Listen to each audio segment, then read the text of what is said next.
আসসালামু আলাইকুম এভরিওয়ান, কেমন আছেন সকলে? আশা করি সকলে ভালোই আছেন।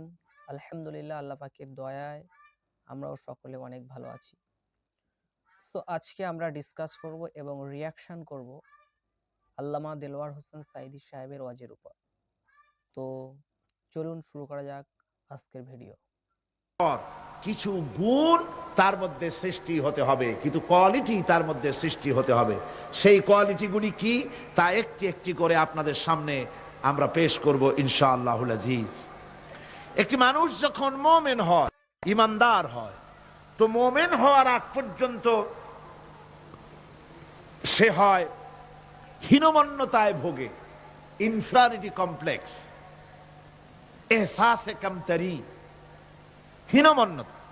অর্থাৎ আল্লাহর প্রতি ঈমান আনার আগ পর্যন্ত সে আগুনের মধ্যে ক্ষমতা আছে, পানির মধ্যে ক্ষমতা আছে, বাতাসের মধ্যে ক্ষমতা আছে, সাপের মধ্যে ক্ষমতা আছে, এই সব চিন্তা করে এগুলির সামনে মাথা নত করে আর এদের কাছে সাহায্য প্রার্থনা করে।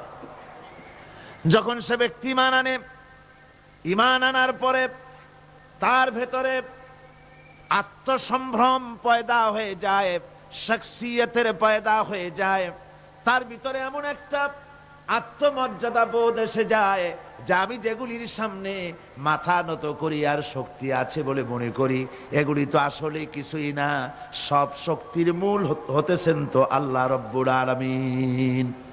কোরআনে কারিমে রব্বুল আলামিন বলেছেন, ইন্নাল্লাযীনা তাদউনা মিন দুনিল্লাহি ইবাদুন আমসালুকুম।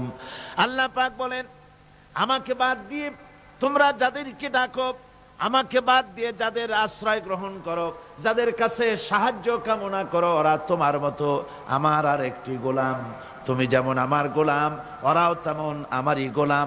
সুতরাং তুমি নিজে গোলাম হয়ে আর একটা গোলামের কাছে হাত পেতেছো, তোমার কোনো প্রয়োজন সে মিটাতে পারবে না, তোমার কোনো প্রয়োজন সে মিটাতে পারবে না। ওরা নিজের সাহায্য নিজেরা করতে পারে না। কোরআনে কারীম কি সুন্দর করে বুঝিয়েছে, হাতে তৈরি করে মূর্তি বানায়া তার সামনে তোমরা সাহায্য চাও, ওরা তোমারে সাহায্য করবে কি? ওরা তো নিজের সাহায্য নিজেকে করতে পারে না। এই যে আমাদের দেশে কত মূর্তি তৈরি হয়, এক একটার 8টা 10টা করে হাত থাকে, এগুলির সামনে নানান রকমের নজর পেশ করা হয়। এগুলি যদি কুকুরে এসে খাওয়া আরম্ভ করে, আপনারা বলেন 10টা হাতের একটা হাত দিয়েও কি তাড়াই দিতে পারবে? পারবে না। এমনকি ওদের নাকের ডগায় মাছি বসে যদি মুখের মধ্যে পায়খানা করে, তাও এতগুলি হাতের একটা আঙ্গুল দিয়া মাছিটাকে উড়াই দিতে পারবে না। এরা, আল্লাহ রাব্বুল আলামিন বলেন যে ওরা মাছির মতো একটি ক্ষুদ্র প্রাণী বানাতেও সক্ষম নয়, অথচ এদের কাছে সাহায্য কামনা করা হয়।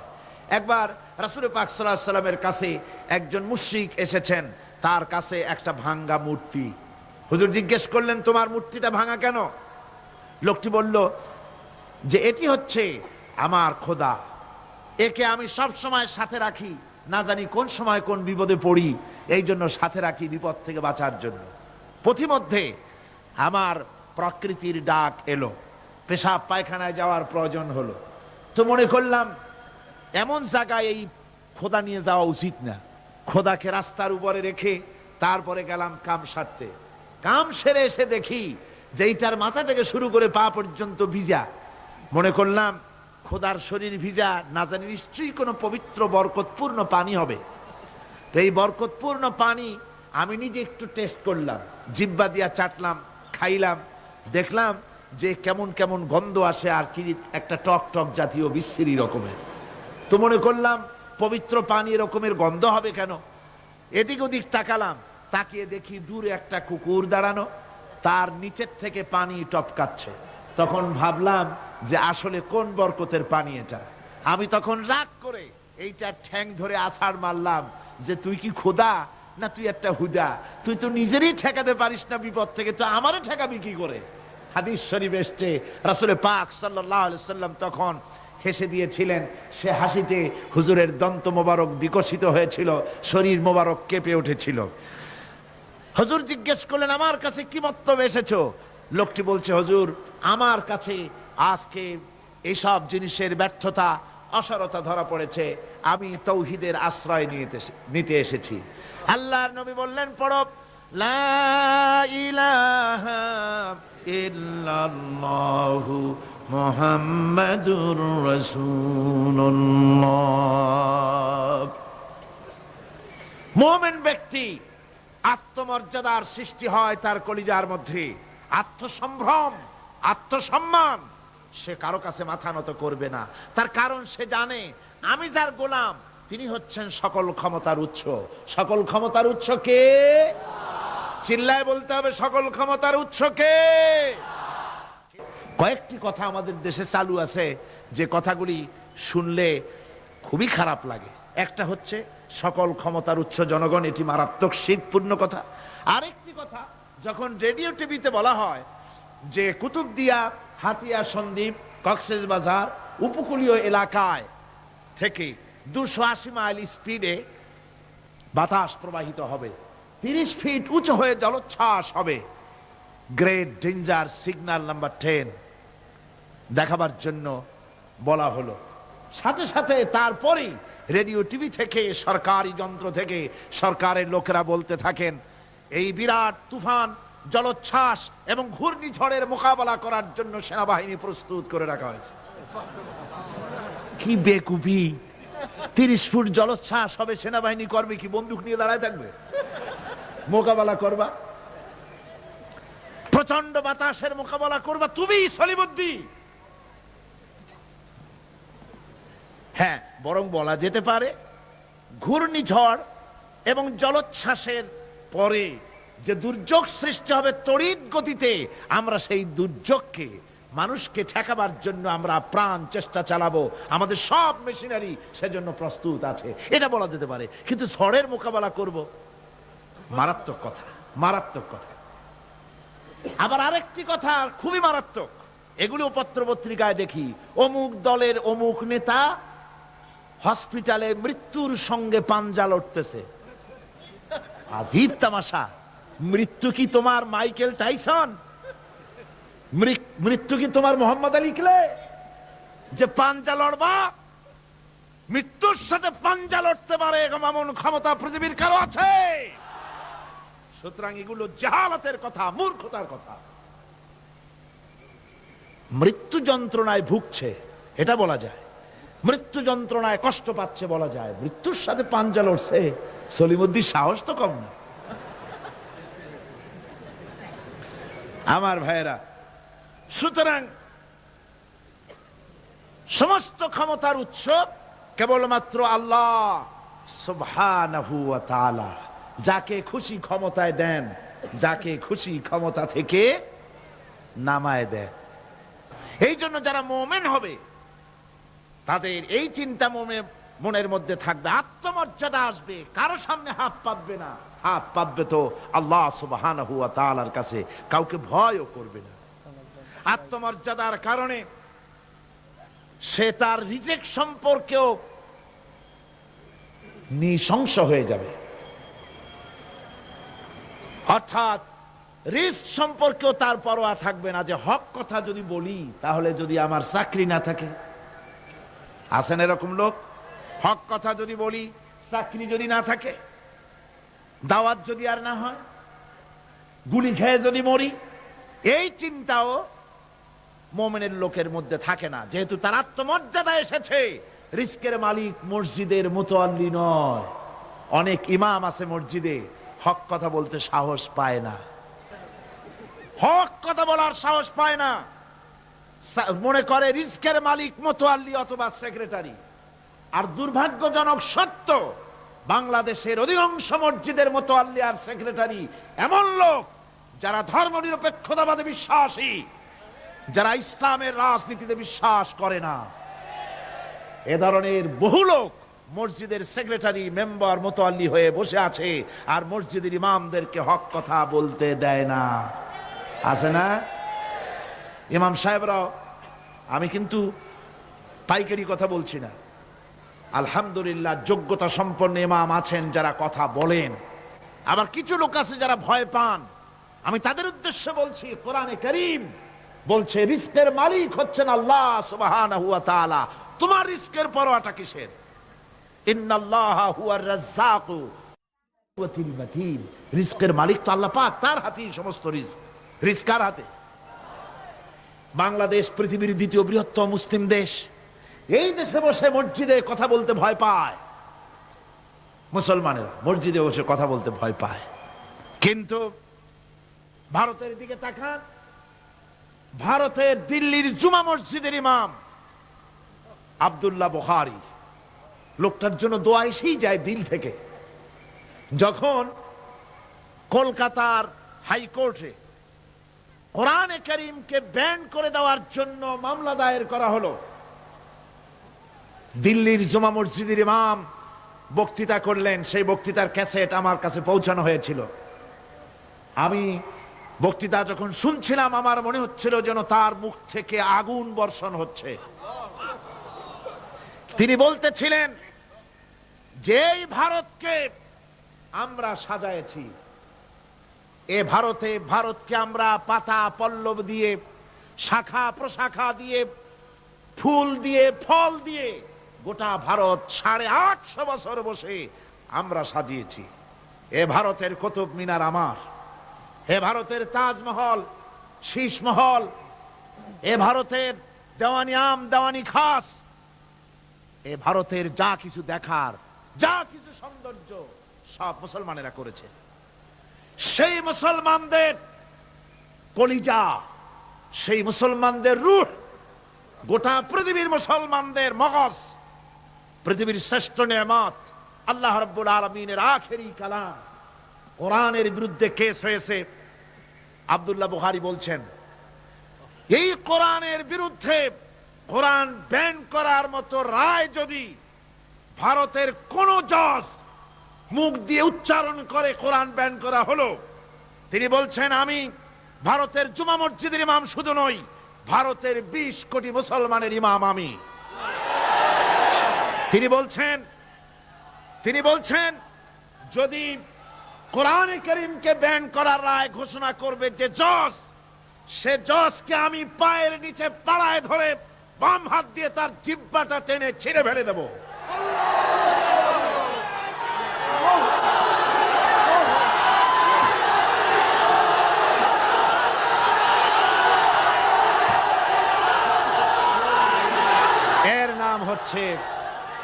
এর নাম ঈমান।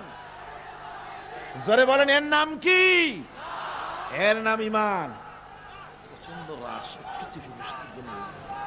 ঈমান আনার পর প্রথম যে কোয়ালিটিটা হবে, সেই কোয়ালিটি হচ্ছে পার্সোনালিটি, আত্মসম্ভ্রম, আত্মমর্যাদা। দুনিয়ায় কারোর সামনে মাথা সে নত করবে না, মাথা নত করবে কেবলমাত্র আল্লাহর কাছে।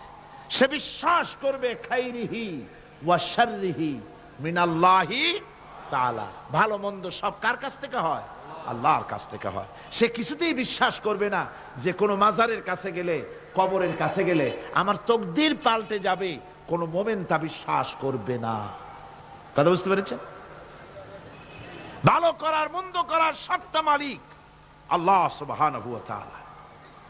এরপরে 2 নম্বরের যে কোয়ালিটি সৃষ্টি হবে মুমিনের মধ্যে ঈমান আনার পর, সে গুণটা হচ্ছে সে বিনয়ী হবে। বিনয়, বিনম্রতা তার এক বৈশিষ্ট্য হবে। বিনয় এবং বিনম্রতার বৈশিষ্ট্য হবে। তার কারণ হচ্ছে ঈমান আনার পরে সে জানতে পেরেছে আল্লাহ রাব্বুল আলামিনের কর্তৃত্ব থেকে বেরিয়ে আসার ক্ষমতা কারো নাই। অহংকার করে যাব কোথায়? আস্ফালন করে যাব কোথায়?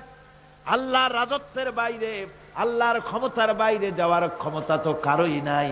সুতরাং অহংকার তার মধ্যে জায়গা পাবে না। আল্লাহ পাক দুনিয়ার সমস্ত মানুষের জিনকে পরিষ্কার করে বলেছেন, ইয়া মাশারাল জিন্নি ওয়াল ইনস ইন ইসতাতা'তুম আন তানফুযু মিন আকতারিস সামাওয়াতি ওয়াল الأرض فانفذوا لا تنفذون إلا بسلطان হে পৃথিবীর মানুষেরা আর জেনেরা, যদি সম্ভব হয় আমার আকাশের নিচের থেকে জমিনের উপর থেকে বেরিয়ে যা, লা তানফুয, বেরিয়ে যেতে পারবে না। আমি আকাশ এবং জমিন থেকে যদি সম্ভব করতে পারো বেরিয়ে যা। আর যদি কোনো আকাশ থাকে তার নিচে যা, আর যদি কোনো জমিন থাকে তার উপরে যাও। এমন দেশ যদি পাও যেখানে আমার আলো ছাড়া কোনো আলো আছে, আমার বাতাস ছাড়া কোনো বাতাস আছে, আমার চাঁদ সূর্য ছাড়া কোনো চাঁদ সূর্য আছে, যাও সেখানে।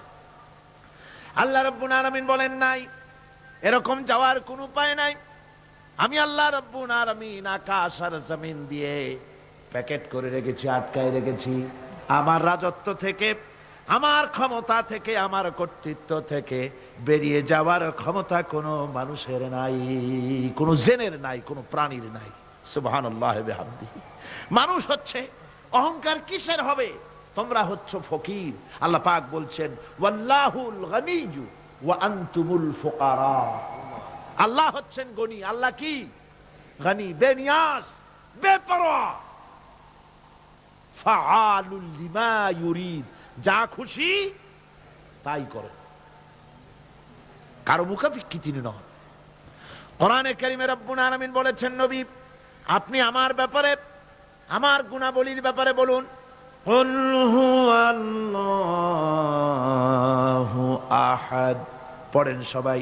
কুল হুয়াল্লাহু আহাদ আল্লাহুস সামাদ লাম ইয়ালিদ ওয়া লাম ইউলাদ ওয়া লাম ইয়াকুল লাহু কুফুয়ান আহাদ।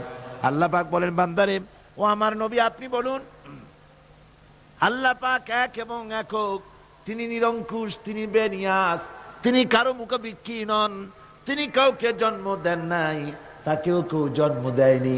আকাশ এবং জমিনে আল্লাহর সমকক্ষ কেউ নাই। তোমরা হচ্ছ ফকির আর আমি আল্লাহ হচ্ছে বেনিয়াস।